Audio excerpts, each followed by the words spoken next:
नमस्कार मित्रांनो, तुम्हाला तर माहिती आहे आपण जे ब्लॉग तयार करतो ते तुम्ही पाहताच. डिग्रज आणि डिग्रजचा कृष्णाकाठ, हा कृष्णाकाठ आणि हे गाव डिग्रज. तर यावेळेला मित्रांनो आपण चाललोय. कृष्णाकाठ तिथे पण आहे, पण तो नरसोबावाडीचा कृष्णाकाठ आहे. कोल्हापूर जिल्ह्यात, सांगली जिल्ह्यापासून अतिशय जवळ नरसोबावाडी आहे. त्यामुळे आपण नरसोबावाडीला भेट दिली आहे. तिथे जो कृष्णाकाठ आहे त्या ठिकाणी आपण भेट देऊन जे काही बोललो आहे किंवा जे काही चर्चा झाली आहे त्याचा ब्लॉग तुम्ही पहा.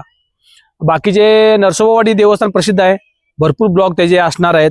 पण आपल्या ब्लॉगमध्ये प्लस मनोरंजन प्लस देवदर्शन अशा टाईपचा आपण ब्लॉग केला आहे. माझा हा ब्लॉग पहा आणि माझे इतरही ब्लॉग तुमच्या मित्राशी शेअर करत चला. आणि डिग्रजच्या कृष्णाकाठी जे काय घडतंय ते देखील पाहत चला. आणि कृष्णाकाठीचं चॅनल माझं सर्वांशी शेअर करा. धन्यवाद. पाऊले चालती नरसोबावाडीची वाट, समोरून काढला मंदिराचा फोटो. पुन्हा हे एक जुना फोटो आहे, श्री क्षेत्र नृसिंहवाडी 1965 सालचा फोटो आहे. या मनोहर पादुका आहेत, घ्या दर्शन मित्रांनो. पुन्हा तसाच एक फोटो आहे मनोहर पादुकांचा, तो देखील दर्शन घ्या मित्रांनो. जाताना मित्रांनो आपण पोहोचलो तेव्हा खूप रेचेल आहे. नदीच्या त्या साईडला दुकानं असणारच नाहीत, कारण की त्या साईडला नदी आहे. त्यामुळे अलीकडे दुकानाचा खूप थाटमाट आहे, पेरूची, फळांची. गुरुदत्त सर्व ठिकाणी तुम्हाला बऱ्याच ठिकाणी नाव गुरुदत्त असं दिसेल, कुठेतरी तुम्हाला एखाद्या दुकानाचं नाव वेगळं असं दिसेल. चालत चालत आम्ही पुन्हा मंदिराच्या आतमध्ये चाललो.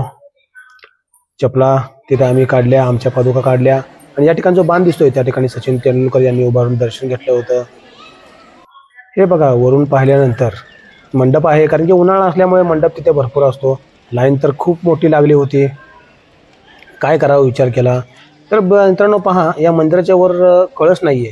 तर त्याची कथा मित्रांनो अशी आहे की आदिलशाची एकदा मुलगी खूप आजारी होती. मुलगी, त्याची लाडकी मुलगी, देखणी मुलगी अशी आजारी असताना तो नरसोबावाडीचं नाव ऐकून त्याने नरसिंहस्वामीच्या पादुकापाशी त्यांना आणून मुलीला ठेवलं. आणि मुलीच्या आरोग्यात खूपच फरक पडला. खूप आजारी मुलगी एकदम चांगली झाली. त्यामुळे असं म्हणतात की आदिलशाने हे मंदिर बांधून दिलं आहे. त्यामुळे त्याला घुमट किंवा हे नाही आहे, वरचा मंदिराचा कळस असतो, कळस नाही आहे. या ठिकाणी दगडीचं पिचिंग आहे पाण्याचं. पाण्यामध्ये बघा मित्रांनो एक ढगा आहे, याला बोट नाही म्हणत ढगा म्हणतात. ढग्यामध्ये बसून लोक तेवढीच रपेट मारून घेतात. आणि या साईडला मित्रांनो जिथं बांध दिसतोय तिथे पंचगंगा नदी कृष्णा नदीला मिळते. हा कृष्णाकाठच आहे आणि तिकडून पुढे पंचगंगा नदी त्यांना मिळते. असल्या गार पाण्यात दररोज सकाळी पोहतोय आम्ही. नदीवरच्या ब्लॉगला दररोज सकाळी गार पाण्यात पोहतोय आम्ही. हे दगडाचं पिचिंग आहे. इथे वर पहा मित्रांनो, दर्शनासाठी जशी रांग होती त्याच्यापेक्षा मोठी रांग ही प्रसाद घेण्यासाठी लागलेली आहे. खूप मोठी रांग असते, खूप लोक असल्यामुळे आम्ही प्रसाद घ्यायचं कॅन्सल केलं. आणि पुढे गेलो आम्ही खरेदीसाठी. बॅगची काउंटर, दत्तकृपा काउंटर.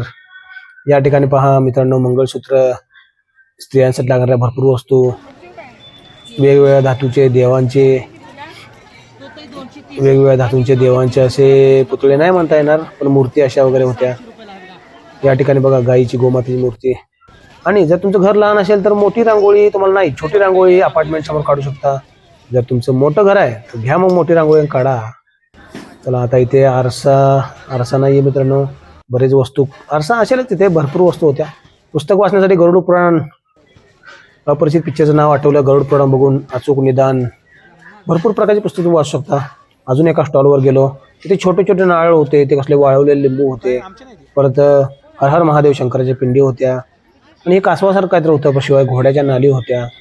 काय आपल्याला यातलं जास्त वस्तू काय माहीत नव्हत्या, पण देवाच्या वस्तू एवढंच माहीत होतं. शंख होते, हे मनगटामध्ये घालायचे बंद होते. पुढे आपण गेलो दुसऱ्या गायमध्ये, सुनील फुटवेअर, आमच्या भावाचं नावाचं चप्पल दुकान देखील होतं. त्यामध्ये म्हणून भावाच्या नावाचं काहीतरी आहे इथं, चप्पला दुकान का असं ना. काय घेऊ आणि काय नको असं व्हालतं.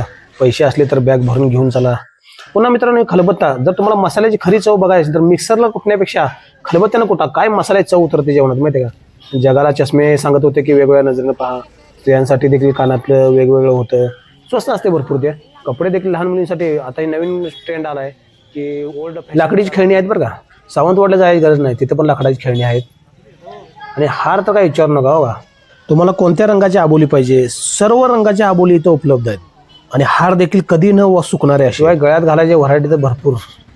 पाक असं नटून तुम्ही मुलीला चांगले एकदम देखणं करू शकता. असे बांगड्या वगैरे भरपूर, मुलींसाठी मात्र भरपूर खरेदी.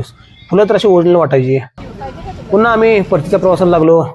पुन्हा परतीचा प्रवास करत आम्ही गावचा रस्ता धरला. आता पावले चालती डिग्रजच्या कृष्णा किनाऱ्याची वाट. पुन्हा डिग्रजच्या कृष्णा किनारे आलो आम्ही, आणि हा आपला डिग्रजचा कृष्णा किनारा. आणि माझ्याही मित्रांनो, डिग्रजच्या कृष्णा किनारे होणाऱ्या घटनांचे व्हिडिओ तुमच्या मित्रांशी शेअर करत चला, आणि चॅनल सर्वांना सबस्क्राईब करा देखील सांगा.